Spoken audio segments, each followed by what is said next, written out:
Moke Shop was a quaint little shop, some might even say cute. The shopkeeper, disappointingly, was not a wizened old mysterious man. Just a nervous-looking young woman wearing fading yellow robes. Harry had insisted on coming here straight away, first thing. Harry had something he needed to put into the pouch as soon as possible. It wasn't the bag of galleons that McGonagall had allowed him to withdraw from Gringotts. It was all the other galleons that Harry had surreptitiously shoved into his pocket after accidentally falling into a heap of gold coins. That had been a real accident, but Harry was never one to discard an opportunity. On Moke Super Pouch QX31 Heavier, Harry and McGonagall pushed their way out of the door. "Are you really Harry Potter?" I only know what other people have told me. I've been told my name was Harry Potter as long as I remember. But there's no reason why they wouldn't just find another wizarding orphan and raise him to believe that he was Harry Potter. No, you have your mother's eyes. I suppose you could be in on it too. I'm just glad that you're alive. Thank you, Harry Potter. Thank you for what you did. I'll leave you alone now. That was not well done. I know you're not used to this, Mr. Potter, but people do care about you. I suppose there's no chance that if I said fundamental attribution error, you'd have any idea what that meant. No, but please explain. Well, when we look at others, we see personality traits that explain their behavior. But when we look at ourselves, we see circumstances that explain our behavior. So the fundamental attribution error is that we explain by permanent, enduring traits what would be better explained by circumstance and context. I think I understand.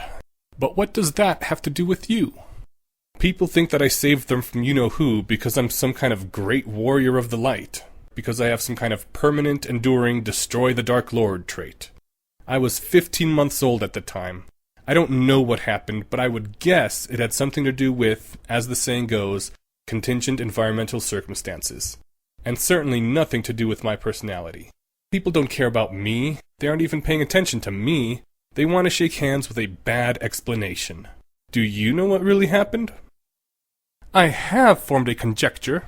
After meeting you, that is. You triumphed over the Dark Lord by being more awful than he was, and survived the killing curse by being more terrible than death. Ha ha ha. Let's get you to Madame Malkin's next. I'm going to go off for a few minutes while you get fitted for your robes. Where are you going? I'm buying a drink, which I desperately need. You are to get fitted for your robes, nothing else. I will come back to check up on you shortly, and I expect to find Madame Malkin's shop still standing and not in any way on fire. Madame Malkin got out a set of animated, writhing bits of cloth that seemed to serve as tape measures and set to work examining the medium of her art. Next to Harry, a pale young boy with a pointed face and awesome cool blonde-white hair seemed to be going through the final stages of a similar process. One of Malkin's two assistants was carefully examining the white-haired boy. Hello! Hogwarts too? Harry could predict where this conversation was about to go, and he decided in a split second of frustration that enough was enough.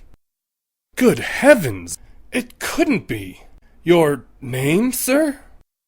Draco Malfoy. It is you, Draco Malfoy. I never thought I'd be so honored, sir. It's good to meet someone who knows his place. Damn, Harry was having trouble thinking up of his next line. Well, everyone did want to shake the hand of Harry Potter, so... When my clothes are fitted, sir, might you deign to shake my hand? I should wish nothing more to put the capper upon this day, nay, this month, indeed, my whole lifetime. I think you ask an unwarranted familiarity with my person. What have you ever done for the Malfoy family that entitles you to such a request? No, sir, I understand. I'm sorry for asking. I should be honored to clean your boots, rather. Indeed. Though your wish is understandable enough. Tell me, what house do you think you might be sorted into? I'm bound for Slytherin House, of course, like my father Lucius before me. And for you, I should guess House Hufflepuff, or perhaps House Elf. Professor McGonagall says that I'm the most Ravenclaw person she's ever seen or heard tell of in legend, so much so that Rowena herself would tell me to get out more, whatever that means. You'd do well in Slytherin House, too. Usually, it's only my father who gets that sort of groveling. I'm hoping the other Slytherin will suck up to me now I'm at Hogwarts. I guess this is a good sign, then. Actually, sorry, I've got no idea who you are, really. Oh, come on! Why'd you go and do that, then? And how do you not know about the Malfoys? Who are you? Harry Potter, pleased to meet you. Harry Potter? The Harry? And the boy cut off abruptly. There was a brief silence. Harry Potter? The Harry Potter? Gosh, I've always wanted to meet you. Can I have your autograph? No, wait, I want a picture with you first. Burst into flames and die. But you're Harry Potter, the glorious savior of the wizarding world, defeater of the Dark Lord. Everyone's hero, Harry Potter. I've always wanted to be just like you when I grow up, so I can defeat Dark Lords too.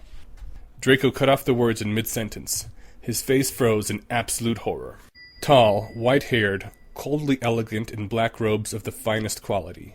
His eyes regarded the room with the dispassionate quality of an executioner, a man to whom killing was not painful, nor even deliciously forbidden, but just a routine activity like breathing. That was the man who had, just that moment, strolled in through the open door. Draco, what are you saying? In one split second of sympathetic panic, Harry formulated a rescue plan.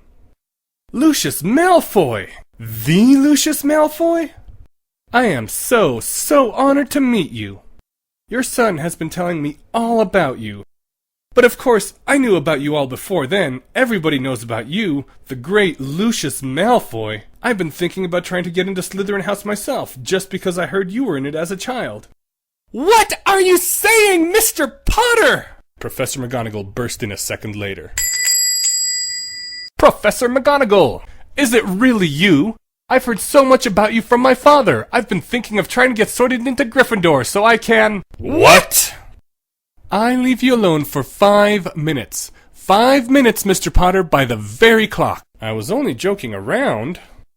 Draco Malfoy said in front of his father that he wanted to be sorted into Gryffindor. Joking around isn't enough to do that. What part of get fitted for robes sounded to you like please cast a confundus charm on the entire universe? He was in a situational context where those actions made internal sense. No, don't explain. I don't want to know what happened in here. Ever. Whatever demonic force of chaos inhabits you, it is contagious, and I don't want to end up like poor Draco Malfoy.